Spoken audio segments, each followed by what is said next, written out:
Bem-vindos, pessoal, a mais um Time to Talk by LM, o seu canal do empreendedorismo. Hoje eu quero apresentar para vocês um programa um pouquinho diferente, pois a entrevistada serei eu. Olha que honra, né? Então, esse grupo que se reuniu hoje, quero apresentar um pouquinho para vocês, tá? É o grupo da Informe Jus, o novo blog jurídico, que é, na verdade, a gente tem o nosso vídeo número 1, que é composto do Márcio Garcia Moriço, advogado trabalhista e civil, a doutora Sabrina Safar Laranja, advogada trabalhista, previdenciária e especialista em compliance e due diligence, e a advogada Cláudia Costa, do escritório Cláudia Costa.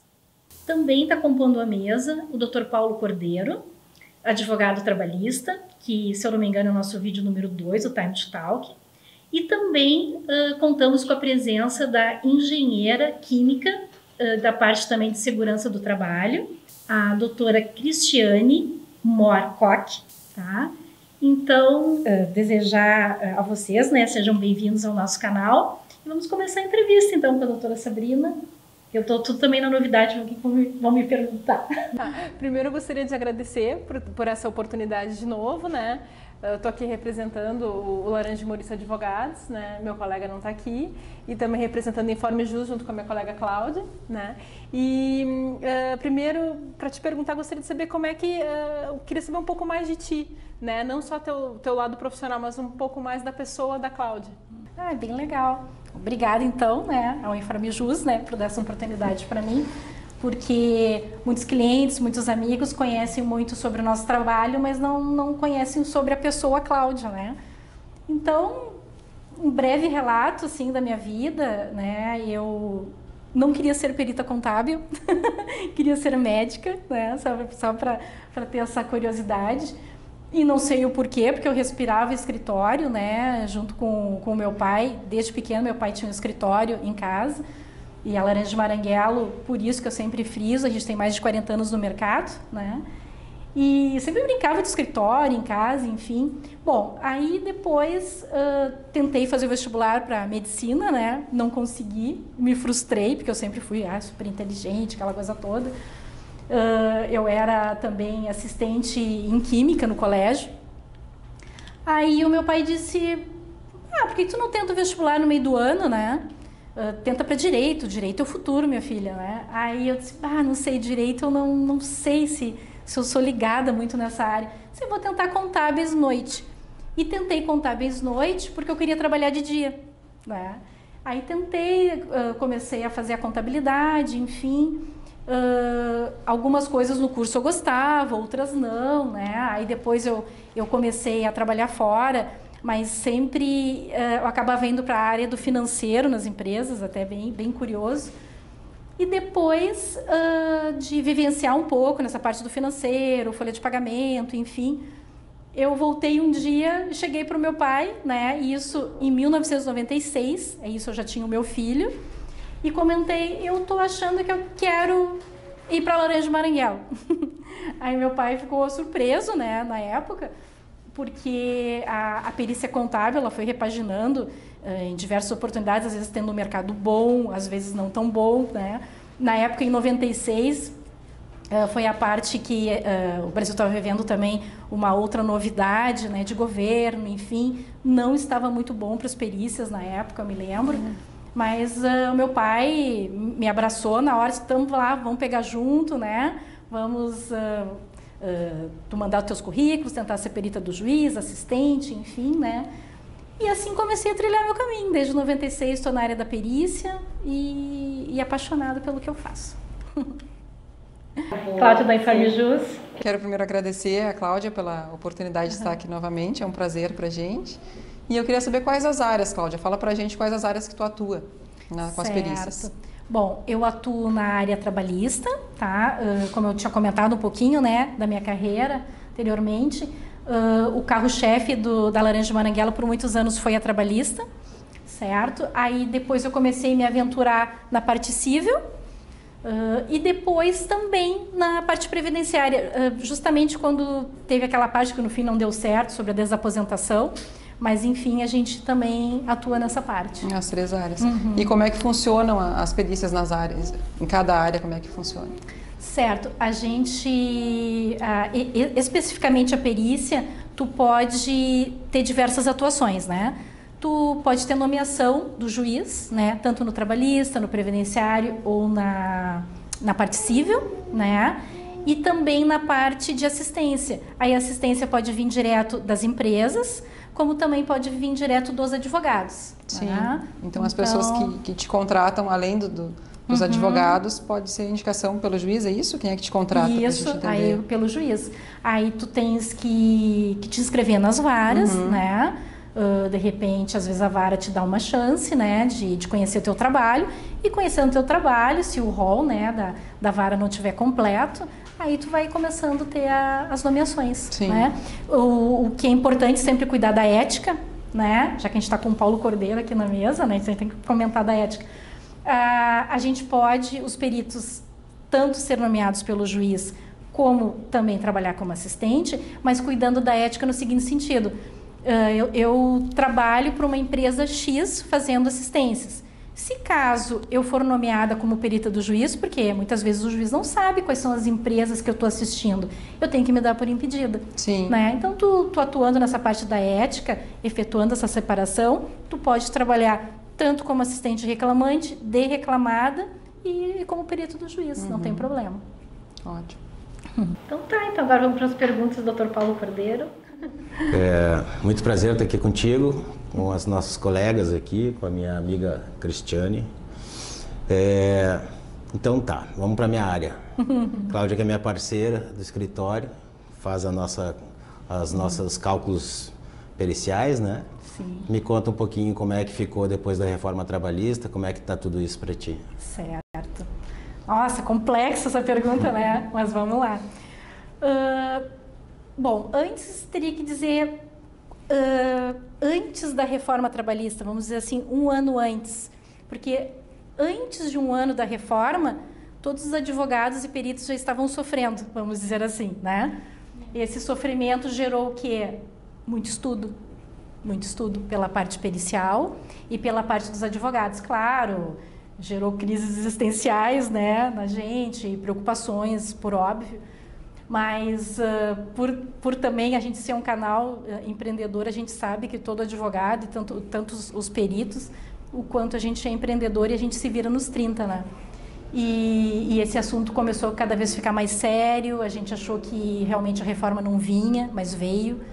Então, efetivamente, quando começou a reforma trabalhista, a gente teve que repaginar o nosso escritório, no seguinte sentido: tentar um melhor auxílio a esses nossos clientes que são os advogados, né?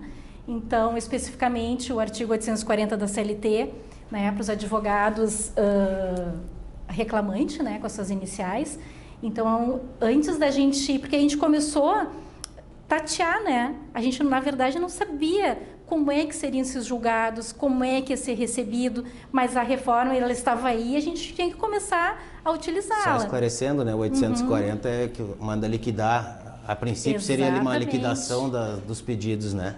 Exatamente.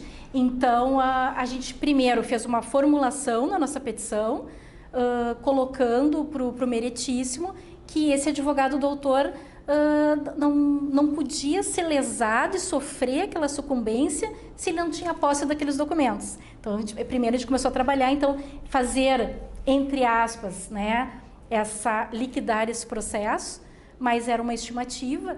Mas depois a OAB fez um ótimo trabalho, né, derrubando, né, essa parte que realmente tinha que ser líquido já o pedido, os cálculos e sim, e que podia realmente ser uma mera estimativa.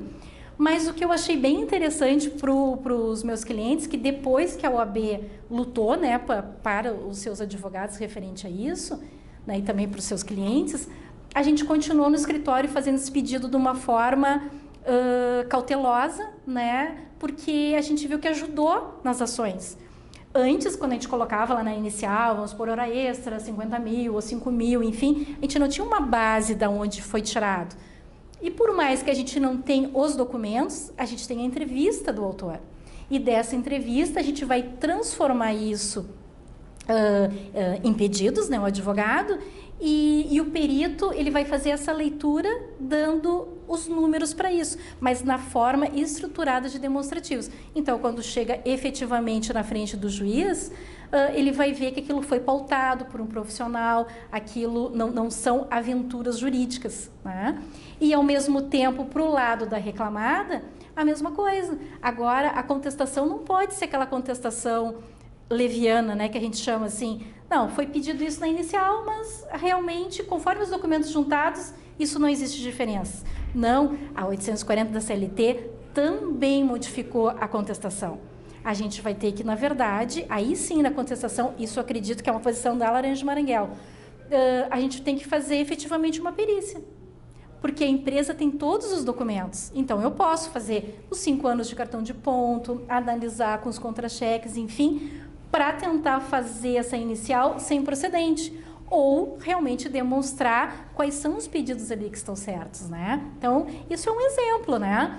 Então, claro que a gente também teve diversas outras questões da sucumbência, mas mais é a parte jurídica. Estou comentando mais na parte minha dos cálculos.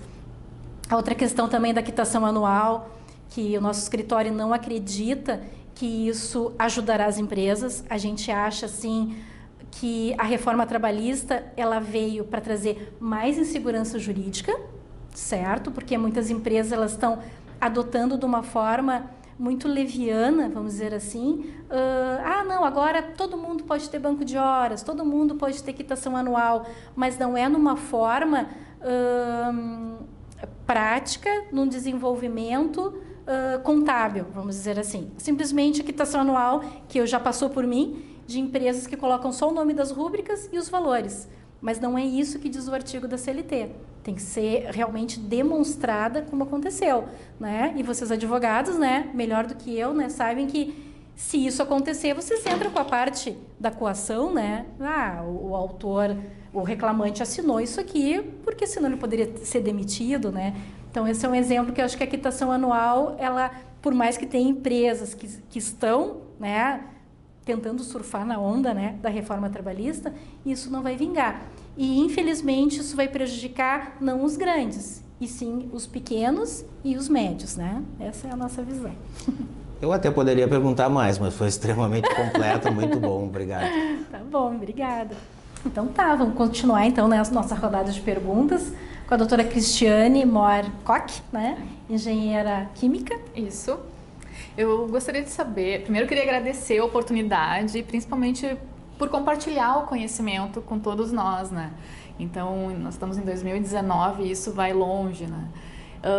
Gostaria de que a doutora falasse um pouco sobre as questões das due diligence e como isso está influenciando hoje o mercado e como a gente pode buscar isso. Ótimo. Fico feliz, né, de ter feito essa pergunta para mim, porque o nosso escritório também presta consultoria, né, na parte do compliance da due diligence e é um serviço que a gente adora fazer porque nós peritos, quando atuamos com empresa, a gente sempre brinca que a gente é bombeiro, né, só apagar os incêndios. E essa parte da due diligence é quando o profissional, tanto o advogado, o engenheiro e o perito contábil, conseguem realmente mostrar o seu valor. Porque a gente vai fazer um trabalho de prevenção, né? E com a reforma trabalhista, a due diligence ficou muito importante. Dá um exemplo na parte de terceirização, que é bem na parte da minha área contábil. Por exemplo, uma empresa quer fazer uma contratação de uma empresa terceirizada. Vamos supor, de limpeza de vidros, né? Que são os prédios altos, enfim. Então, eu vou ter que analisar como é que é esse contrato, vou ter que analisar se esses funcionários têm EPI direitinho, porque se efetivamente ele cair da janela, né, quem é que vai responder por isso? Eu posso ser a subsidiária. E posso ser a subsidiária justamente se eu fiz uma parceria errônea. De repente, essa empresa não paga periculosidade para esses funcionários. Eu vou ter que analisar a folha de pagamento desses funcionários. Vamos que essa empresa pague tudo errado, né? Não coloque todas as verbas na base de cálculo para pagar as horas extras, né? Ou efetivamente as horas que trabalhou não são todas pagas. Vamos também para a parte de tributação, não recolhe todos os impostos, né? Então, às vezes, a gente vai fazer, vamos supor que eu sou empresa, vou fazer essa contratação com a terceirizada e eu analise só o preço. Que acontece, né? As terceirizadas, elas sempre tentam oferecer o menor preço, só que aquele menor preço, ela não vai conseguir cumprir tudo que ela está falando. E quem que é o mais lesado? O coitado do funcionário da terceirizada, né? Então, esse é um dos serviços da due diligence. Também a gente pode fazer o serviço não pensando na terceirizada, e sim dentro da empresa mesmo, né? Então, a gente vai analisar a quantidade de processos que essa empresa está pegando contra ela, né? No trabalhista, no civil, no previdenciário também. Então, o que está acontecendo? A gente vai analisar esses processos e verificar o que a empresa está pecando numa grande amostragem. E isso a gente vai fazer o diagnóstico, vai chamar a empresa para conversar, a gente vai pontuar de que forma, a gente pode fazer treinamentos para o RH da empresa, a gente pode fazer diversas palestras, cursos, né? A gente vai efetuar um plano gerencial, né, a cada setor, no financeiro, né, na parte contábil, né? Então, tem uma gama, né, um universo, né? Na tua área, na parte de engenharia, né, que tem o ambiental, né? A gente tem compliance ambiental, tem a due diligência ambiental. Então, tem uma mega de serviços. E o que eu acho muito importante, que nesses tempos difíceis que a gente está vivendo hoje, a gente tem que falar, né, a verdade, essa parte da due diligência abriu um campo muito importante para todos os profissionais de parceria. Então, hoje a gente pode ter o setor jurídico, que vai pensar o setor da perícia contábil, que não deixa de ser a parte de auditoria, mas a parte de engenharia, e a gente pode fazer um ótimo serviço. A gente vai entrar dentro da empresa e nesses 3 elos, que são os 3 elos mais frágeis da empresa, essas 3 profissões a gente consegue resolver. Uma forma de uma consultoria empresarial. Muito obrigada, tá muito clara. Obrigada. Obrigada. Então tá, pessoal. Até mais um Time to Talk by LM, seu canal do empreendedorismo. Não esquece de se inscrever no nosso canal e dar um like. Até lá.